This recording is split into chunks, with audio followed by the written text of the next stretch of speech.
కోటీశ్వరులు కావాలంటే ఇంటి నుండి ఈ 3 వస్తువులు వెంటనే తీసేయండి. ప్రేక్షక దేవుళ్లందరికీ నమస్కారం. ఈ సృష్టిలో ప్రతి మనిషి కోరుకునేది ఒక్కటే, అది ప్రశాంతత, ఆనందం మరియు సంపద. ఎంత కష్టపడినా, ఎంత చెమట చిందించినా కొంతమంది ఇళ్లలో లక్ష్మీదేవి నిలకడగా ఉండదు.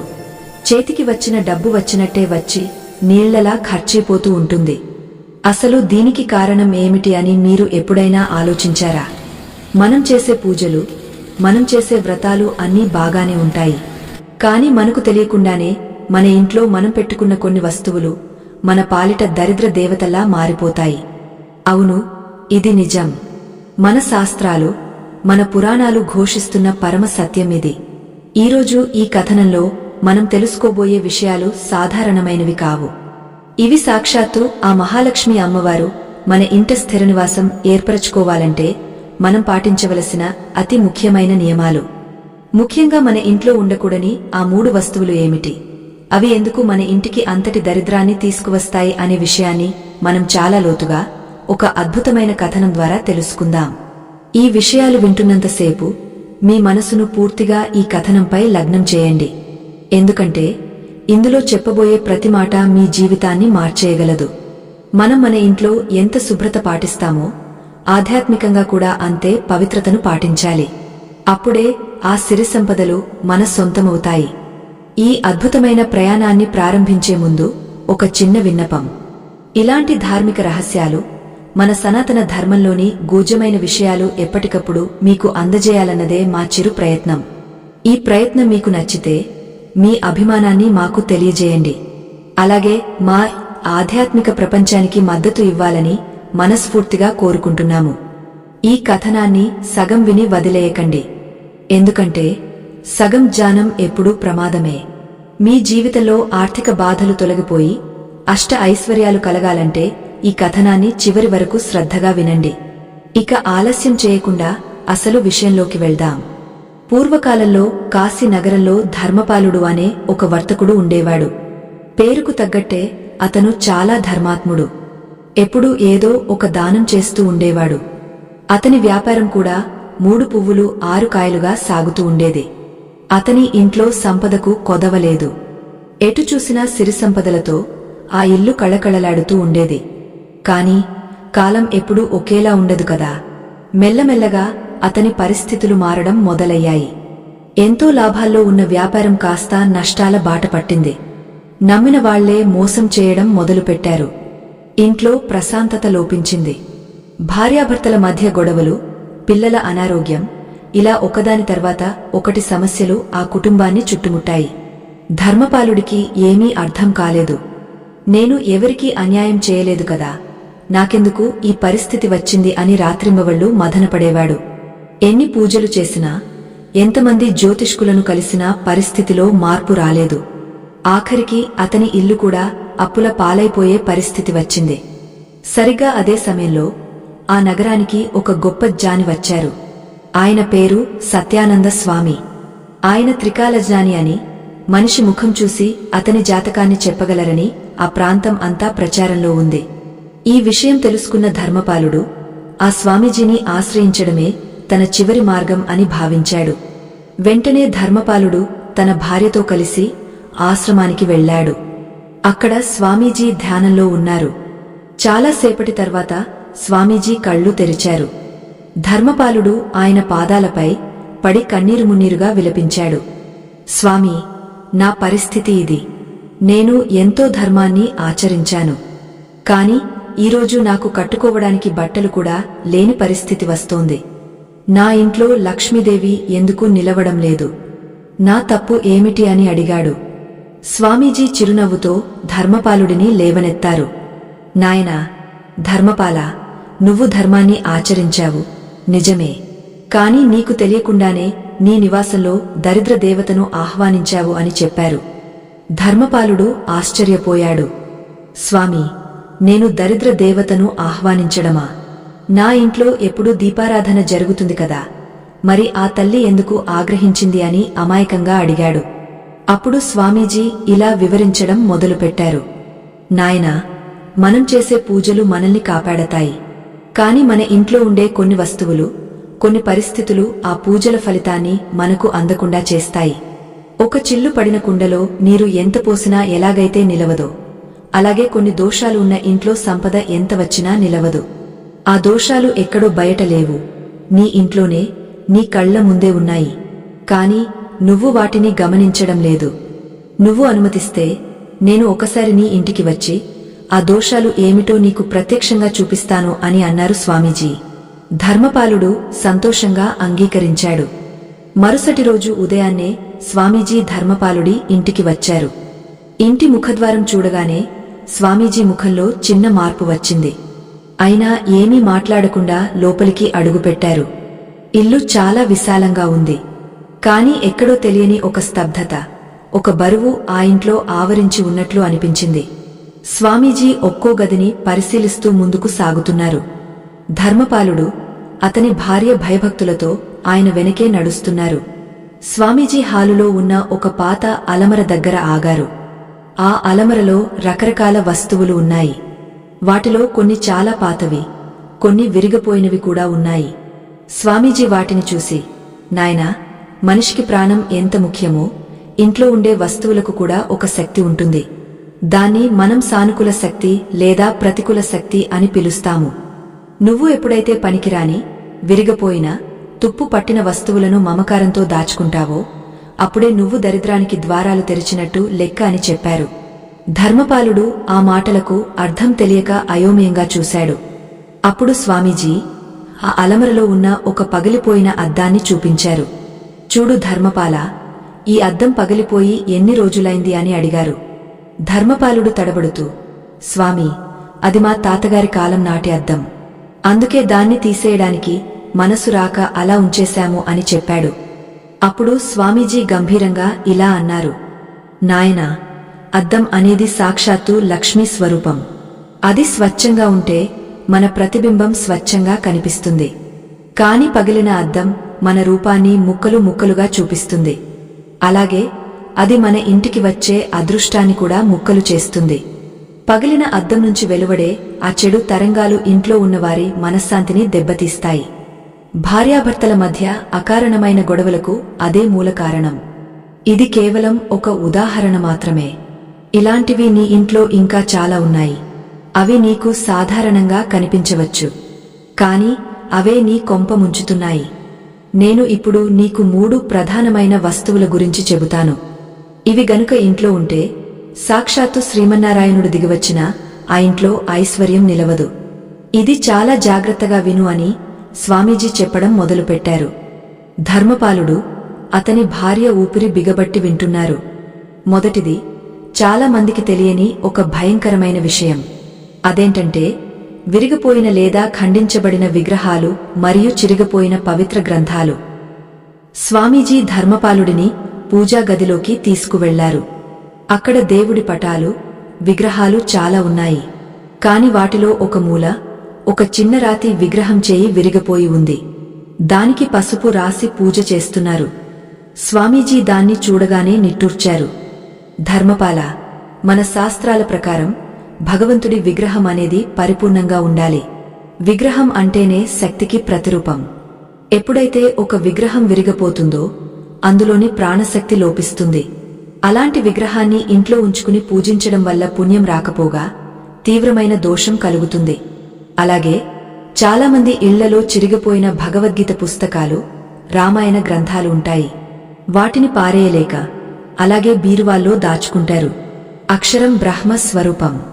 పవిత్ర గ్రంథాలు జ్ఞానానికి ప్రతీకలు. అవి చిరిగిపోయి ముక్కలైపోయి ఉంటే ఆ ఇంట్లో విజ్ఞానం నశించిపోతుంది. తప్పుడు నిర్ణయాలు తీసుకుంటారు. వ్యాపారంలో నువ్వు నష్టపోవడానికి ప్రధాన కారణం ఇదే. నీ బుద్ధి సక్రమంగా పనిచేయకపోవడం వల్లనే నువ్వు తప్పుడు వ్యక్తులను నమ్మావు. దానికి కారణం నీ ఇంట్లో ఉన్న ఈ భగ్న విగ్రహాలు, శిథిలమైన గ్రంథాలే. వీటిని వెంటనే నదిలో నిమజ్జనం చేయాలి లేదా సరైన పద్ధతిలో వాటికి వీడ్కోలు చెప్పాలి అని వివరించారు. ధర్మపాలుడికి కళ్లలో నీళ్లు తిరిగాయి.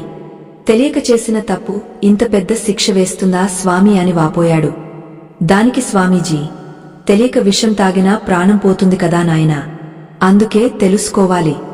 ఇప్పుడు రెండో వస్తువు గురించి చెబుతాను. ఇది మరింత ప్రమాదకరమైనది. ఇది ప్రతి ఇంట్లోనూ ఉంటుంది. కాని దీనివల్లే దరిద్రం తాండవిస్తుందని చాలామందికి తెలియదు అని అంటూ స్వామీజీ వంటగది వైపు నడిచారు.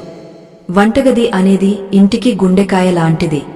అన్నం పరబ్రహ్మ స్వరూపమైతే ఆ అన్నం వండే ప్రదేశం యాగశాల అంత పవిత్రమైనది. కాని ఈ రోజుల్లో చాలామంది వంటగదిని ఒక డంపింగ్ యార్డ్లా వాడుతున్నారు. స్వామీజీ వంటగదిలోని ఒక మూల ఉన్న పాత సామాన్లను చూపించారు. అక్కడ కొన్ని గిన్నెలు లొట్టలు పడి ఉన్నాయి. కొన్ని ఇనుప పాత్రలు తుప్పు పట్టి ఉన్నాయి. ఒక పాత చీపురు కట్ట ఒక మూల పడి ఉంది. స్వామీజీ వాటిని చూపిస్తూ, లక్ష్మీదేవికి అత్యంత ఇష్టమైన ప్రదేశం వంటగది. ఎందుకంటే అక్కడే గృహిణి అగ్నిహోత్రాన్ని వెలిగిస్తుంది. కాని ఇక్కడ చూడండి, ఈ తుప్పు పట్టిన ఇనుప సామాన్లు శని ప్రభావానికి సంకేతాలు. తుప్పు అనేది క్షయానికి గుర్తు, అంటే నాశనానికి ఆరంభం. ఎప్పుడైతే మనం తుప్పు పట్టిన వస్తువులను, ముఖ్యంగా కత్తులు, కత్తెరలు లేదా వంట పాత్రలను వాడుతామో, ఆహారం ద్వారా ఆ దరిద్రం మన శరీరంలోకి ప్రవేశిస్తుంది. అది మన ఆలోచనలను కలుషితం చేస్తుంది. అంతేకాదు, ఆ పాత చీపురు చూడు. చీపురును లక్ష్మీ స్వరూపంగా భావిస్తాం. కాని అది అరిగపోయి పుల్లలు రాలిపోతూ ఉంటే దాన్ని వెంటనే మార్చేయాలి. అలా రాలిపోతున్న చీపురుతో ఇల్లు ఊడ్చడమంటే మన సంపదను మనమే బయటకు ఊడ్చేయడం అని అర్థం. ఈ చిన్న చిన్న విషయాలే పెద్ద పెద్ద అనర్థాలకు దారితీస్తాయి. ఇది వింటున్న మీకు కూడా ఒక సందేహం రావచ్చు, ఇవన్నీ చిన్న విషయాలే కదా, వీటి వల్ల కోట్లు ఎలా పోతాయని. కాని గుర్తుంచుకోండి, ఒక పెద్ద ఓడ మునిగిపోవడానికి ఒక చిన్న రంధ్రం చాలు. అలాగే మన ఇంటి ఐశ్వర్యం పోవడానికి ఈ చిన్న చిన్న అజాగ్రత్తలు చాలు. ధర్మపాలుడు ఇప్పుడు తన తప్పులను ఒక్కొక్కటిగా తెలుసుకుంటున్నాడు. కాని అసలు సిసలైన మూడవ మరియు అత్యంత భయంకరమైన వస్తువు గురించి స్వామీజీ ఇంకా చెప్పలేదు. అది గనుక ఇంట్లో ఉంటే ఆ ఇల్లు శ్మశానంతో సమానం అని శాస్త్రాలు చెబుతున్నాయి. స్వామీజీ ఇప్పుడు ఇంటి మధ్యలోకి వచ్చారు. ఆయన ముఖం గంభీరంగా మారింది. ధర్మపాల, ఇప్పుడు నేను చెప్పబోయే మూడవ విషయం చాలా ముఖ్యమైనది. ఇది నీ పడక గదికి, నీ మానసిక స్థితికి సంబంధించినది. చాలామంది ఆధునికత పేరుతో లేదా అజ్ఞానంతో ఈ వస్తువులను ఇంట్లో అలంకరించుకుంటారు. కాని అవి అలంకారాలు కావు, అనర్థాలకు ఆహ్వానాలు. నీ ఇంట్లో ఉన్న ఈ ఒక్క వస్తువు కారణంగానే నీకు రాత్రిపూట నిద్ర పట్టడం లేదు. నీ భార్యకు ఎప్పుడు ఏదో ఒక అనారోగ్యం బాధిస్తోంది. ఆ వస్తువు ఏమిటంటే అంటూ స్వామీజీ గోడ వైపు వేలు చూపించారు. అక్కడ గోడకు తగిలించి ఉన్న ఒక పెద్ద పటాన్ని చూసి ధర్మపాలుడు వణికిపోయాడు. స్వామీజీ కళ్లలో ఒక తీక్షణమైన చూపు ఉంది. ఆ పటంలో ఉన్న దృశ్యం చూడడానికి చాలా అందంగా అనిపించవచ్చు, కాని అందులో దాగి ఉన్న విషాదం ఆ ఇంటిని పట్టి పీడిస్తోంది. అసలు ఆ పటంలో ఏముంది? స్వామీజీ దాన్ని ఎందుకు అంత ప్రమాదకరమైనదిగా వర్ణించారు? అది మాత్రమే కాకుండా ఇంకా ఏ ఏ వస్తువులు మన పడకగదిలో అస్సలు ఉండకూడదు? ఈ విషయాలు తెలుసుకోకుండా మనం ఎంత సంపాదించినా అది బూడిదలో పోసిన పన్నీరే అవుతుంది. ధర్మపాలుడికి ఇప్పుడు భయం మొదలైంది. ఇన్నాళ్లు అందం కోసం పెట్టుకున్న ఆ వస్తువే తన కొంప ముంచిందా? అసలు ఆ వస్తువును వెంటనే తీసేయాలా, లేక దానికి ఏదైనా పరిహారముందా? స్వామీజీ చెప్పబోయే ఆ మూడవ రహస్యం మన జీవితాలను పూర్తిగా మార్చబోతోంది. ఆ రహస్యం తెలుసుకోవడానికి మీరందరూ సిద్ధంగా ఉన్నారా? ఎందుకంటే అది తెలిస్తేనే ఈ దరిద్రం అనే ఊబి నుండి మనం బయటపడగలం. ఆ అద్భుతమైన వివరణ మరియు ధర్మపాలుడి ఇంటిని బాగు చేయడానికి స్వామీజీ సూచించిన పరిష్కార మార్గాలు. స్వామీజీ ఆ గోడపై ఉన్న చిత్రాన్ని చూపిస్తూ, ధర్మపాల, ఒక్కసారి ఆ చిత్రాన్ని నిశితంగా గమనించు, అందులో ఏముంది అని అడిగారు. ధర్మపాలుడు ఆ చిత్రాన్ని చూసి, స్వామీ, అది మహాభారత యుద్ధం జరుగుతున్న దృశ్యం. కురుక్షేత్రంలో పాండవులు, కౌరవులు తలపడుతున్న అద్భుతమైన చిత్రం అది. శ్రీకృష్ణుడు అర్జునుడికి గీతోపదేశం చేస్తున్న పవిత్రమైన దృశ్యం కదా. అందుకే దాన్ని పడకగదిలో పెట్టుకున్నాను, నిద్రలేవగానే భగవంతుడిని చూడాలని అని బదులిచ్చాడు. అప్పుడు స్వామీజీ చిరునవ్వు నవ్వుతూ, కాని కళ్లలో మాత్రం గంభీరతను నింపుకుని ఇలా అన్నారు, నాయనా, భగవద్గీత పరమ పవిత్రమైనదే, అందులో సందేహం లేదు. కాని నువ్వు పెట్టుకున్నది గీతోపదేశం మాత్రమే కాదు, అక్కడ జరుగుతున్నది భయంకరమైన యుద్ధం. బాణాలు దూసుకుపోతున్నాయి, రక్తం చిందించడానికి సిద్ధంగా ఉన్నారు. పడకగది అనేది విశ్రాంతికి, ప్రశాంతతకు మరియు దంపతుల అనురాగానికి సంబంధించిన ప్రదేశం. అటువంటి చోట యుద్ధం, హింస, ఆక్రోశమున్న చిత్రాలను ఉంచడమంటే నీకు తెలియకుండానే నీ దాంపత్య జీవితంలోకి యుద్ధాన్ని ఆహ్వానించడమే. మన మనస్సు ఒక అద్దం లాంటిది. మనం దేనిని ఎక్కువగా చూస్తామో దాని ప్రభావం మన అంతరాత్మపై పడుతుంది. రోజూ నిద్రలేవగానే లేదా పడుకునే ముందు ఈ యుద్ధ దృశ్యాన్ని చూడడం వల్ల నీ మెదడులో తెలియకుండానే ఒక రకమైన ఉద్రిక్తత, ఆందోళన పేరుకుపోతాయి. అందుకే నీకు నీ భార్యకు మధ్య చిన్న చిన్న విషయాలకే పెద్ద పెద్ద గొడవలు జరుగుతున్నాయి. ఇంట్లో ప్రశాంతత కరువైంది. పడకగదిలో ఎప్పుడూ రాధాకృష్ణుల వంటి ప్రేమను పంచే చిత్రాలు లేదా హంసల జంట వంటి ప్రశాంతమైన చిత్రాలు ఉండాలి తప్ప ఇలాంటి యుద్ధ చిత్రాలు, ఏడుస్తున్న స్త్రీల చిత్రాలు లేదా వేటాడే క్రూర మృగాల చిత్రాలు అస్సలు ఉండకూడదు. ఇవి మనశ్శాంతిని భగ్నం చేసి దరిద్రానికి ద్వారాలు తెరుస్తాయి.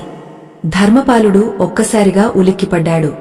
ఇన్నాళ్లు భక్తి అనుకున్నది తన పాలిట ఇంత పెద్ద శాపంగా మారిందని తెలుసుకుని ఆశ్చర్యపోయాడు. వెంటనే ఆ చిత్రాన్ని తీసివేయడానికి సిద్ధమయ్యాడు.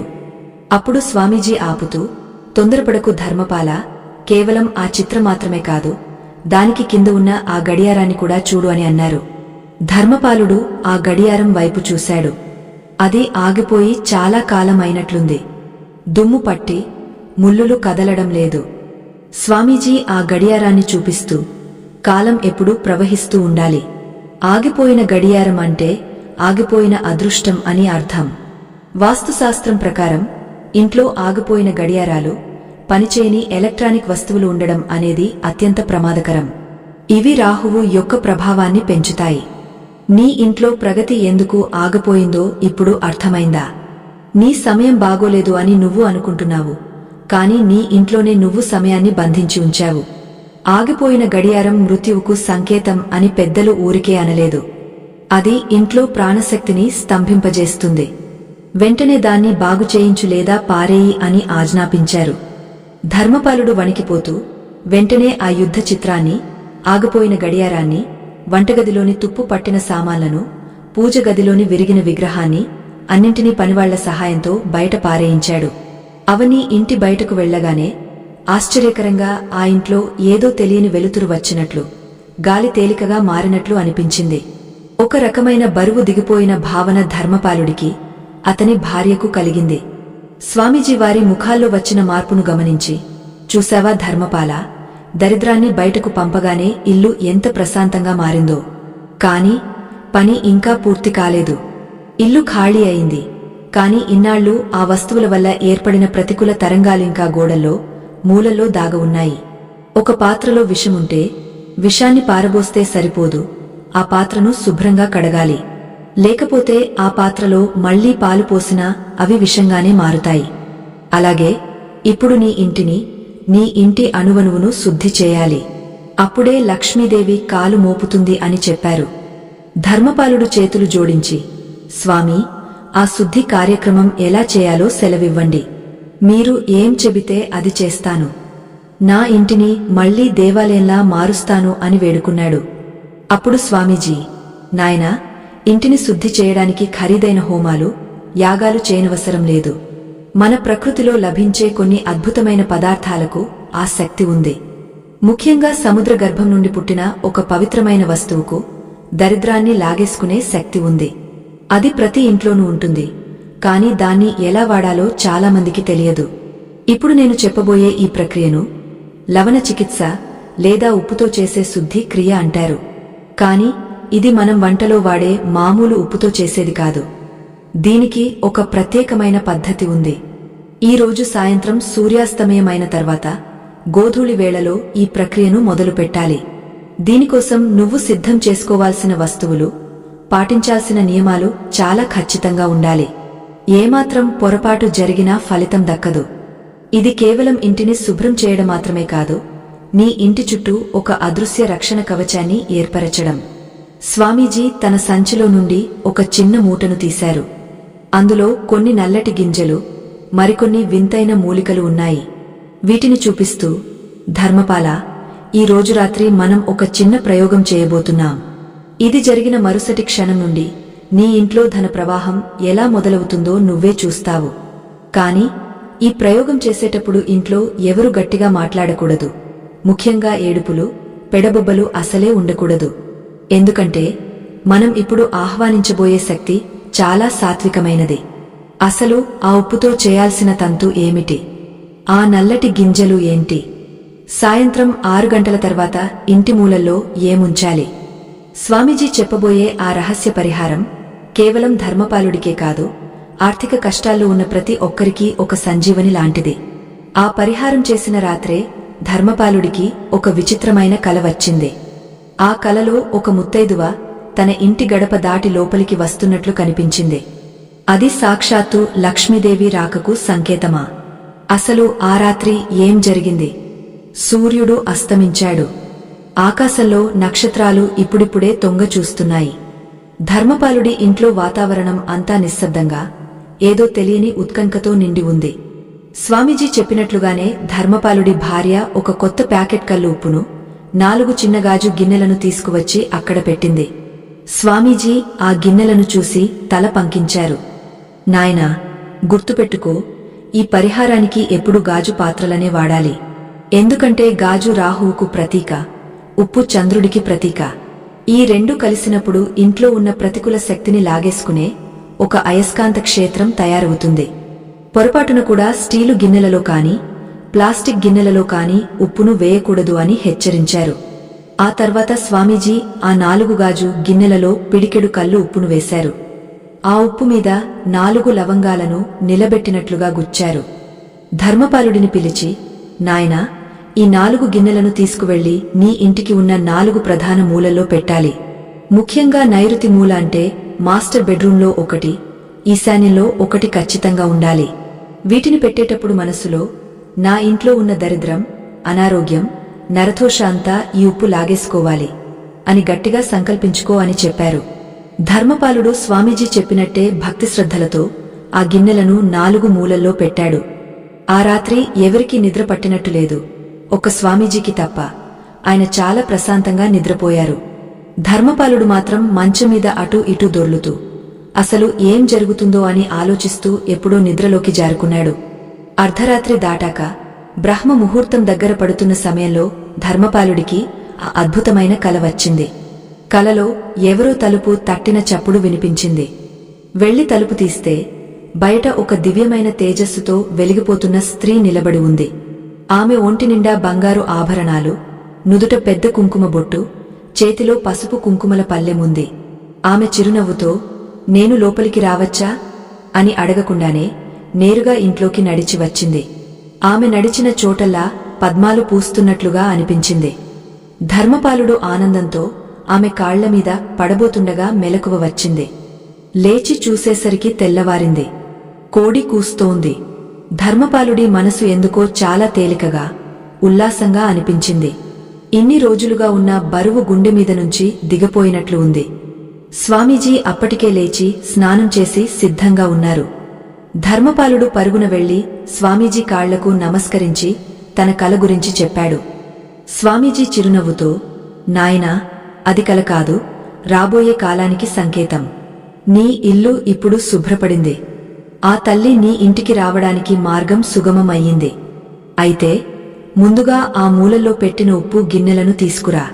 కాని గుర్తుంచుకో, ఆ ఉప్పును నేరుగా చేతితో తాకవద్దు. ఒక బట్టతో కాని, గ్లోజులతో కాని పట్టుకో.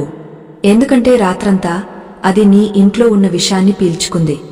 ఇప్పుడు అది విషతుల్యం అని చెప్పారు. ధర్మపాలుడు చాలా జాగ్రత్తగా ఆ గిన్నెలను తీసుకువచ్చాడు. ఆ ఉప్పు రంగు కొద్దిగా మారినట్లు, నల్లబడినట్లు కనిపించింది. అది చూసి వాళ్లు ఆశ్చర్యపోయారు. స్వామీజీ ఆ ఉప్పును ఇంటికి దూరంగా ఉన్న మురికి కాలువలో పారబోయించి ఆ గిన్నెలను ఉప్పు నీటితో శుభ్రం చేయించారు. ఇలా చేయడం వల్ల ఇంట్లో పేరుకుపోయిన ఏళ్ల నాటి నరదిష్టి, వాస్తు దోషాలు పటాపంచలైపోయాయి. ఇంటి లోపల వాతావరణం ఇప్పుడు ఒక దేవాలయంలా మారిపోయింది. సరిగ్గా అప్పుడే ఇంటి బయట ఎవరో పిలుస్తున్న శబ్దం వినిపించింది. ధర్మపాలుడు వెళ్లి చూస్తే తన పాత స్నేహితుడు, వ్యాపారంలో భాగస్వామి అయిన ఒక వ్యక్తి వచ్చాడు. అతను గత ఏడాది కాలంగా ధర్మపాలుడికి ఇవ్వవలసిన పెద్ద మొత్తం డబ్బును ఎగ్గొట్టి అసలు మొహం చాటేశాడు. అలాంటి వ్యక్తి ఇప్పుడు ఇంటికి వచ్చి, ధర్మపాల, నన్ను క్షమించు. ఇన్ని రోజులు నా బుద్ధి గడ్డి తిని నీ డబ్బు ఇవ్వలేదు. ఎందుకో నిన్న రాత్రి నాకు నిద్ర పట్టలేదు. నీ డబ్బు నీకు ఇచ్చేస్తేనే నాకు ప్రశాంతత దొరుకుతుందని అనిపించింది. ఇదిగో నీ బాకీ, వడ్డీతో సహా తెచ్చాను అంటూ ఒక సంచిని ధర్మపాలుడి చేతిలో పెట్టాడు. ధర్మపాలుడికి నోట మాట రాలేదు. కళ్లలో నీళ్లు తిరిగాయి. ఒక్క రాత్రిలో ఇంత మార్పా? కేవలం కొన్ని పనికిరాని వస్తువులు తీసేసి ఉప్పుతో శుద్ధి చేసినందుకే ఇంత ఫలితముంటే ఇక స్వామీజీ చెప్పే మిగతా రహస్యాలు పాటిస్తే ఇంకెంత అద్భుతం జరుగుతుందో అనిపించింది. అతను ఆ డబ్బు సంచిని తీసుకువెళ్లి స్వామీజీ పాదాల దగ్గర పెట్టి, స్వామీ, మీరు సాక్షాత్తు దైవస్వరూపులు. మీ వల్లే నాకు ఈ రోజు ఈ అదృష్టం దక్కింది అని అన్నాడు. అప్పుడు స్వామీజీ, నాయనా, ఇది ఆరంభం మాత్రమే. దరిద్రం పోయింది, లక్ష్మీదేవి కటాక్షం మొదలైంది. కాని ఆ తల్లి మన ఇంట్లో శాశ్వతంగా కదలని కొండలా ఉండిపోవాలంటే మనం మరొక ముఖ్యమైన పని చేయాలి. ఇంటిని శుభ్రం చేశాం, కాని ఆ ఇంటికి ప్రధాన ద్వారమైన సింహద్వారం విషయంలో మనం కొన్ని ఘోరమైన తప్పులు చేస్తున్నాం. సింహద్వారం అంటే కేవలం లోపలికి రావడానికి, బయటకు వెళ్లడానికి ఉన్న దారి మాత్రమే కాదు. అది లక్ష్మీదేవి నోరు లాంటిది. మనం నోటిని ఎంత శుభ్రంగా ఉంచుకుంటామో ద్వారాన్ని కూడా అంతే పవిత్రంగా ఉంచుకోవాలి. చాలామంది ఇళ్లలో నేను గమనించాను, సింహద్వారం బయట చెప్పులు కుప్పలుగా పడేసి ఉంటాయి. ఇంటికి రాగానే కాళ్లకున్న చెప్పులు విసిరికొట్టి లోపలికి వస్తారు. ఆ చెప్పుల కుప్పే లక్ష్మీదేవిని లోపలికి రాకుండా అడ్డుకునే మొదటి అడ్డంకి. అలాగే ద్వారం వెనకాల చీపురు, చెత్తబుట్టలు పెడుతుంటారు. ఇది చాలా పెద్ద దోషం. లక్ష్మీదేవి గడప దాటగానే ఆమెకు కనిపించాల్సింది చెత్తబుట్ట కాదు, మంగళకరమైన దృశ్యం. స్వామీజీ ఇంకా లోతుగా వివరిస్తూ, ధర్మపాల, ఇప్పుడు మనం సింహద్వారాన్ని ఎలా అలంకరించుకోవాలో, గడపకు ఎలాంటి పసుపు రాయాలో, ద్వారానికి ఎలాంటి తోరణాలు కడితే ధనం ఆకర్షించబడుతుందో తెలుసుకుందాం. అంతేకాదు, మీ బీరువా, సేఫ్ లాకర్ ఎక్కడ ఉండాలి, అందులో డబ్బును ఎలా దాచాలి? చాలామంది డబ్బును మడిచి ఉండలు చుట్టి పడేస్తుంటారు. అది లక్ష్మీదేవిని అవమానించడమే. డబ్బును బీరువాలో పెట్టేటప్పుడు ఒక చిన్న వస్తువును దాని పక్కన పెడితే ఆ డబ్బు ఖర్చు కాకుండా రెట్టింపు అవుతూనే ఉంటుంది. ఆ రహస్య వస్తువు హిమాలయాల్లో మాత్రమే దొరుకుతుంది, కాని ఇప్పుడు అది మనకు అందుబాటులో ఉంది. అది ఏమిటంటే, ఆ రహస్యం గురించి స్వామీజీ చెప్పబోతుండగా ధర్మపాలుడి భార్య ఒక సందేహం అడిగింది. స్వామీ, మాకు చాలా అప్పులు ఉన్నాయి, అవి తీరాలంటే బీరువాలో ఏం పెట్టాలి అని. దానికి స్వామీజీ చిరునవ్వుతో, అప్పులు తీరడానికి, ధనం వరదలా రావడానికి కుబేరుడు వాడిన ఒక యంత్రముంది.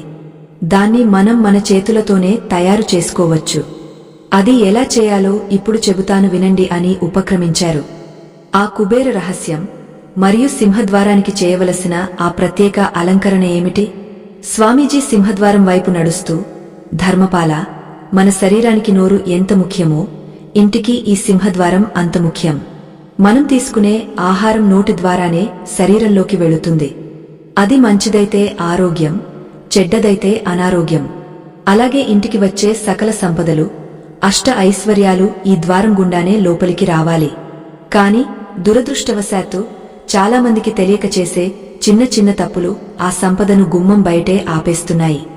నువ్వు గమనించావో లేదో, ఇందాక నేను లోపలికి వచ్చేటప్పుడు నీ ఇంటి గుమ్మం బయట చెప్పులు చిందరవందరగా పడి ఉన్నాయి.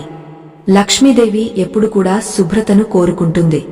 ఎక్కడైతే చెప్పులు, దుమ్ము, ధూళి గుమ్మం ముందే ఉంటాయో అక్కడ ఆ తల్లి ఒక్క క్షణం కూడా నిలబడదు. గుమ్మం బయట చెప్పులు విడవడంలో తప్పులేదు, కాని వాటిని ఒక పద్ధతిగా, ఒక వరుసలో, ఇంటికి ఒక పక్కగా ఉంచాలి తప్ప నడిచే దారికి అడ్డంగా ఉంచకూడదు. ఇది మొదటి నియమం. స్వామీజీ అక్కడితో ఆగకుండా ద్వారం వెనకాల ఉన్న చిన్న చెత్త బుట్టను చూపించారు. ఇది చూడు ధర్మపాల, చాలామంది సౌకర్యం కోసం తలుపు వెనకాలే చెత్తబుట్టను పెడతారు. ఉదయం లేవగానే ఇంటిని ఊడ్చి ఆ చెత్తను ఇక్కడే దాస్తారు. ఇది సాక్షాత్తు దరిద్రాన్ని దాచిపెట్టడమే. గాలి ద్వారా వచ్చే సానుకూల శక్తి ఈ చెత్తను తాకి కలుషితమై ఇంట్లోకి ప్రవేశిస్తుంది. దానివల్ల ఇంట్లో ఉన్నవారికి రోగాలు, బద్ధకం, చికాకు పెరుగుతాయి.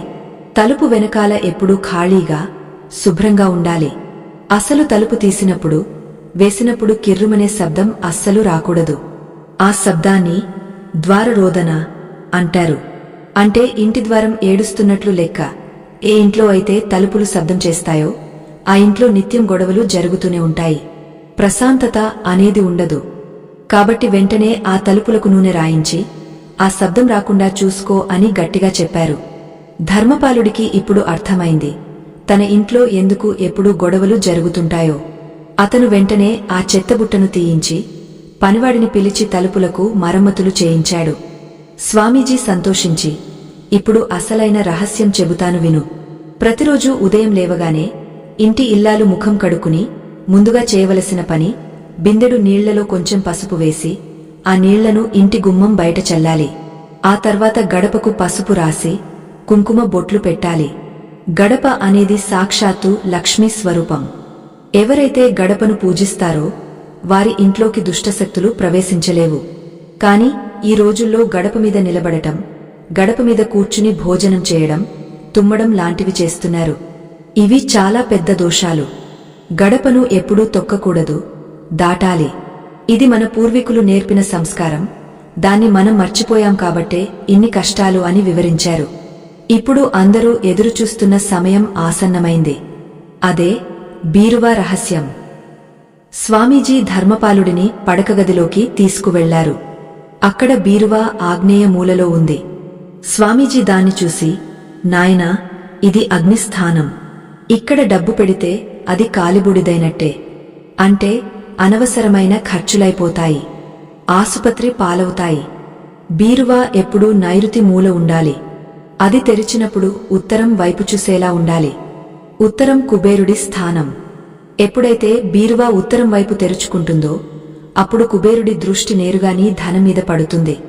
అప్పుడు నీ డబ్బు రెట్టింపు అవుతుంది. ముందుగా ఈ బీరువాను ఆ మూలకు మార్పించు అని ఆదేశించారు. ధర్మపాలుడు వెంటనే మనుషుల సాయంతో బీరువాను నైరుతి మూలకు మార్పించాడు. ఇప్పుడు స్వామీజీ తన సంచిలో నుండి ఒక చిన్న పసుపు రంగు వస్త్రాన్ని తీశారు. అలాగే కొన్ని సుగంధ ద్రవ్యాలను తీశారు. ధర్మపాల, డబ్బుని ఆకర్షించడానికి ప్రకృతిలో కొన్ని వస్తువులు ఉన్నాయి. అందులో ప్రధానమైనది పచ్చ కర్పూరం. అవును, మనం తిరుపతి లడ్డులో వాడే ఆ పచ్చ కర్పూరమే. దానికి ధనాన్ని ఆకర్షించే ఒక అద్భుతమైన శక్తి ఉంది. ఈ పచ్చ కర్పూరం సువాసన ఎక్కడ ఉంటే అక్కడ లక్ష్మీదేవి ఆనందంగా నాట్యం చేస్తుంది. ఇప్పుడు నువ్వు ఒక చిన్న పసుపు బట్ట తీసుకో. అందులో కొంచెం పచ్చ కర్పూరం, 2 యాలకులు, 2 లవంగాలు మరియు ఒక వెండి నాణెం లేదా సాధారణ నాణెం వేసి ఒక చిన్న మూటలా కట్టు. ఈ మూటను సాక్షాత్తు కుబేర యంత్రం అనుకో. దీన్ని తీసుకువెళ్లి నీ బీరువాలో డబ్బులు పెట్టే పెట్టెలో పెట్టు. ఇది పెట్టిన తర్వాత ఇంకెప్పుడు బీరువా దగ్గర నిలబడి, నా దగ్గర డబ్బు లేదు, నాకు కష్టాలు ఉన్నాయి అని ఏడవకూడదు. బీరువా దగ్గర ఎప్పుడూ సానుకూలమైన మాటలే మాట్లాడాలి. నా దగ్గర డబ్బు పుష్కలంగా ఉంది, నాకు డబ్బు సులభంగా వస్తుంది అని అనుకోవాలి. డబ్బుకు ప్రాణం ఉంటుంది. మనం దాన్ని ఎంత ప్రేమిస్తే అది మన దగ్గరకు అంతగా వస్తుంది. దాన్ని మడిచి నలిపి పారేయకూడదు. నోట్లను చక్కగా సర్ది పెట్టుకోవాలి. ఈ చిన్న చిన్న మార్పులు నీ ఆర్థిక పరిస్థితిని ఎలా మారుస్తాయో కొద్ది రోజుల్లోనే నీకు తెలుస్తుంది అని స్వామీజీ భరోసా ఇచ్చారు. ధర్మపాలుడి భార్య ఆ మూటను కట్టి భక్తితో బీరువాలో పెట్టింది. అప్పుడు స్వామీజీ మరొక ముఖ్యమైన విషయం చెప్పారు. నాయనా, ఇవన్నీ బాహ్యమైన మార్పులు. కాని అసలైన మార్పు నీలో రావాలి. నీ సంపాదనలో 10వ వంతు అంటే 10 రూపాయలు సంపాదిస్తే అందులో 1 రూపాయి దానధర్మాలకు కేటాయించు. దాచుకున్నవాడు ఎప్పుడూ ధనవంతుడు కాలేడు, పంచినవాడే మహారాజు అవుతాడు. నువ్వు ఎంత ఇస్తావో ప్రకృతి నీకు దానికి 10ంతలు తిరిగే ఇస్తుంది. ఇది సృష్టి ధర్మం. ఈ రోజు నుండి నీ లాభంలో కొంత భాగం గోసేవకుగాని, పేద విద్యార్థుల చదువుకుగాని ఉపయోగించు. ఆ పుణ్యమే నీకు శ్రీరామరక్ష అని హితవు పలికారు. ఇంతలో సాయంకాలం అయ్యింది. స్వామీజీ చెప్పినట్లు ఇల్లు శుభ్రపడింది, ద్వారానికి కళ వచ్చింది, బీరువా స్థానం మారింది, ఉప్పుతో ఇల్లు శుద్ధి అయ్యింది. ఇంటి వాతావరణం పూర్తిగా మారిపోయింది. అయితే స్వామీజీ ముఖంలో ఇంకా ఏదో ఆలోచన కనిపిస్తోంది. ధర్మపాలుడు గమనించి, స్వామీ, ఇంకా ఏదైనా మిగిలి ఉందా అని అడిగాడు. అప్పుడు స్వామీజీ గంభీరంగా, ధర్మపాల, ఇంటిని బాగుచేశాం, వస్తువులను మార్చాం. కాని నీ ఇంటిమీద, నీ కుటుంబ సభ్యుల మీద ఇన్నాళ్లు పడిన నరఘోష లేదా నరదిష్టి అనే భయంకరమైన శక్తి ఇంకా పూర్తిగా పోలేదు. నరుడి కంటికి నల్లరాయి కూడా పగులుతుంది అంటారు. నీ ఎదుగుదలను చూసి ఓర్వలేని వారి చూపులు, నీమీద పడిన శాపాలు నిన్ను ఇంకా వెంటాడుతూనే ఉన్నాయి. కేవలం వస్తువులు మార్చితే సరిపోదు. ఆ చెడు చూపుల ప్రభావం నుండి నిన్ను నువ్వు కాపాడుకోవడానికి ఒక రక్షణ కవచం కావాలి. లేకపోతే వచ్చిన డబ్బు మళ్లీ ఏదో ఒక రూపంలో పోతూనే ఉంటుంది. ఆ దిష్టిని పూర్తిగా తీసివేసి నీ కుటుంబానికి అభేద్యమైన రక్షణ కల్పించే ఒకే ఒక్క మార్గముంది. ఇది చాలా శక్తివంతమైనది. అందుకే దీన్ని చివరిగా చెబుతున్నాను. ఇది అమావాస్య రోజు రాత్రి లేదా మంగళవారం రాత్రి చేయవలసిన ప్రక్రియ. దీనికి కావాల్సింది ఒక నల్లటి దారం మరియు ఊరి బయట దొరికే ఒక ప్రత్యేకమైన కాయ. ఆ కాయను ఇంటి ముఖద్వారానికి ఎలా కట్టాలి? అసలు ఆ నల్ల దారాన్ని ఎవరి చేతికి కట్టాలి? ఈ ప్రక్రియ చేస్తే ఇక జీవితంలో శత్రువు అనేవాడు మీ జోలికి రాడు. అప్పుల వాళ్లు కూడా మిత్రులుగా మారిపోతారు. ఆ అంతిమ రహస్యం మరియు ఈ కథనానికి ముగింపు. ఇది ఆఖరి మరియు అత్యంత కీలకమైన భాగం. ఇందులో స్వామీజీ చెప్పిన అంతిమ రహస్యం, ధర్మపాలుడి జీవితంలో వచ్చిన పెను మార్పు మరియు ఈ కథనం యొక్క పూర్తి సారాంశముంటుంది. స్వామీజీ గంభీరమైన స్వరంతో ఆ అంతిమ రహస్యాన్ని చెప్పడం మొదలుపెట్టారు. ధర్మపాల, ఈ సృష్టిలో ప్రతికూల శక్తిని, అంటే ఇతరుల అసూయను, ఏడుపును, నరదిష్టిని తనలోకి లాగేసుకునే అద్భుతమైన శక్తి బూడిద గుమ్మడికాయకు మాత్రమే ఉంది.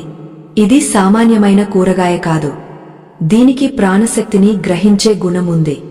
అందుకే దీన్ని గుడిలోనూ గృహ ప్రవేశాలలోనూ తప్పక వాడుతారు. అయితే దీన్ని ఇంటికి రక్షణ కవచంగా మార్చాలంటే ఒక ప్రత్యేక పద్ధతి ఉంది. ఏదో ఒక మంగళవారం లేదా అమావాస్య రోజున మచ్చలేని ఒక మంచి బూడిద గుమ్మడికాయను తీసుకురా. దానికి పసుపు రాసి కుంకుమతో స్వస్తిక్ గుర్తును వెయ్యి. తరువాత ఆ గుమ్మడికాయను ఒక నల్లటి దారంతో కట్టి ఇంటి ప్రధాన ద్వారం పైన, అంటే సింహద్వారం మధ్యలో వేలాడదీయాలి. అది ఎలా ఉండాలంటే, నీ ఇంటికి వచ్చే ప్రతి ఒక్కరి దృష్టి మొదట ఆ గుమ్మడికాయ మీద పడాలి. ఎప్పుడైతే వారి దృష్టి దానిమీద పడుతుందో వారి కళ్లలో ఉన్న అసూయ, ద్వేషం వంటి విషపు చూపులను ఆ గుమ్మడికాయ అమాంతం లాగేసుకుంటుంది. అది ఒక అదృశ్య సైనికుడిలా నీ ఇంటిని కాపాడుతుంది. కాలక్రమేణా ఆ కాయ కుళ్ళిపోవడమో లేదా ఎండిపోవడమో జరుగుతుంది. అంటే దాని అర్థం అది నీ ఇంటికి రావలసిన చెడును తాను తీసుకుని మిమ్మల్ని కాపాడిందని. అప్పుడు దాన్ని తీసి ఎవరు తొక్కని చోట పారేసి మళ్లీ కొత్తది కట్టాలి. ఈ చిన్న పని నీ ఇంటికి శ్రీరామరక్ష. ఇక రెండోది వ్యక్తిగత రక్షణ. నీకు, నీ భార్యకు, నీ పిల్లలకు ఈ నరదోష తగలకుండా ఉండాలంటే ఆంజనేయ స్వామి గుడిలో పూజ చేయించిన ఒక నల్లటి దారాన్ని తీసుకురా. దానికి 9 ముడులు వేయి. ప్రతి ముడి వేస్తున్నప్పుడు హనుమంతుని నామాన్ని స్మరించుకో. ఈ దారాన్ని మగవాళ్లు కుడి చేతికి, ఆడవాళ్లు ఎడమ చేతికి లేదా మెడలో ధరించాలి. ఆంజనేయ స్వామి బలం ముందు ఏ దుష్టశక్తి నిలబడలేదు. ఈ దారం మీ శరీరం చుట్టూ ఒక విద్యుత్ వలయంలా పనిచేసి మీలో ఉత్సాహాన్ని, ధైర్యాన్ని నింపుతుంది. ఎప్పుడైతే భయం పోతుందో అప్పుడే జయం మీ సొంతమవుతుంది అని స్వామీజీ వివరించారు. స్వామీజీ చెప్పిన ప్రతి మాటను ధర్మపాలుడు వేదవాక్కులా స్వీకరించాడు. ఆ రోజు రాత్రే స్వామీజీకి పాదపూజ చేసి ఘనంగా సత్కరించి సాగనంపాడు. మరుసటి రోజు నుండే స్వామీజీ చెప్పిన ప్రతి నియమాన్ని ఖచ్చితంగా పాటించడం మొదలుపెట్టాడు. విరిగిపోయిన వస్తువులను, చిరిగిపోయిన పటాలను, తుప్పు పట్టిన సామాన్లను నిర్దాక్షిణ్యంగా బయట పారేశాడు. ఇంటిని ఉప్పు నీటితో కడిగా శుభ్రం చేశాడు. పడకగదిలో యుద్ధ చిత్రాలను తీసేసి అందమైన రాధాకృష్ణుల చిత్రాన్ని, నవ్వుతున్న పిల్లల పటాలను పెట్టాడు.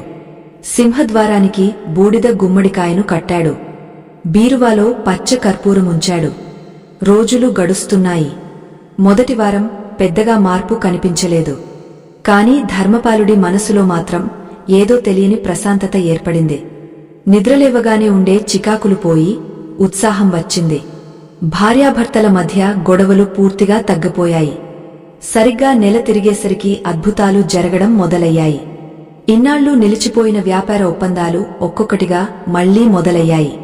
ఎవరూ వచ్చి అడగకుండానే ఆర్డర్లు ఇవ్వడం ప్రారంభించారు.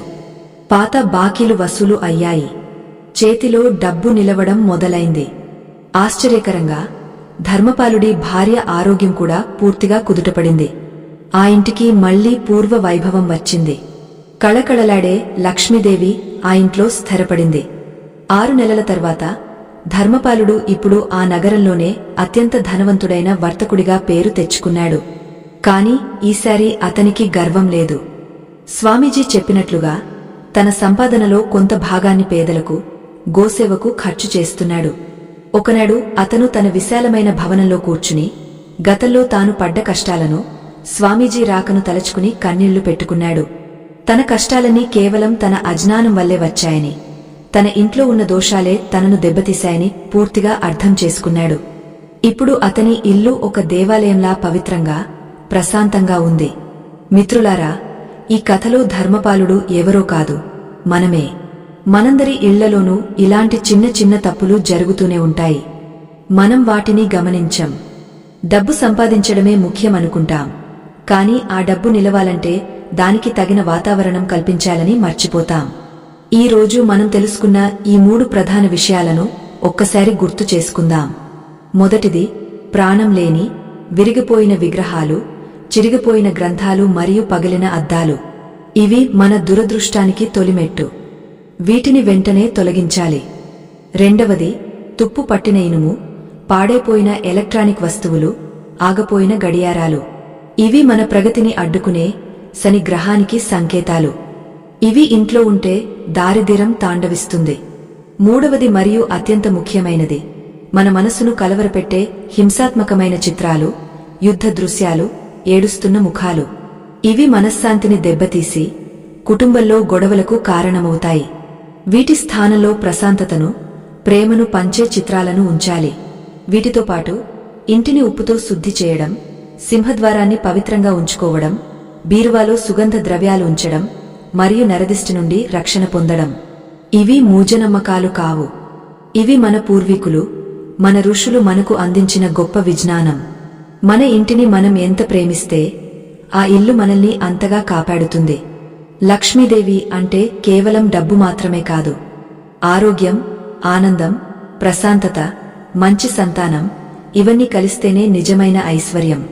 ఈ రోజు నుండి, ఈ క్షణం నుండి మీ ఇంటిని గమనించండి. అనవసరమైన చెత్తను తొలగించండి. సానుకూల శక్తిని ఆహ్వానించండి. మీ జీవితంలో కూడా ధర్మపాలుడిలా అద్భుతాలు జరగాలని, మీ కష్టాలన్నీ తీరిపోయి అష్ట ఐశ్వర్యాలతో తులతూగాలని మనస్ఫూర్తిగా కోరుకుంటున్నాను. మేము చెప్పిన ఈ విషయాలు మీకు నచ్చితే ఈ మంచి విషయాన్ని మీ బంధుమిత్రులతో పంచుకోండి. ఎందుకంటే మంచిని పంచితే పెరుగుతుంది. ఇలాంటి మరిన్ని అద్భుతమైన ఆధ్యాత్మిక రహస్యాలు, ధార్మిక విషయాలు తెలుసుకోవడానికి మన ఛానల్ని అనుసరిస్తూ ఉండండి. సర్వే జనా సుఖినో భవంతు. లోకా సమస్తా సుఖినో భవంతు. స్వస్తి.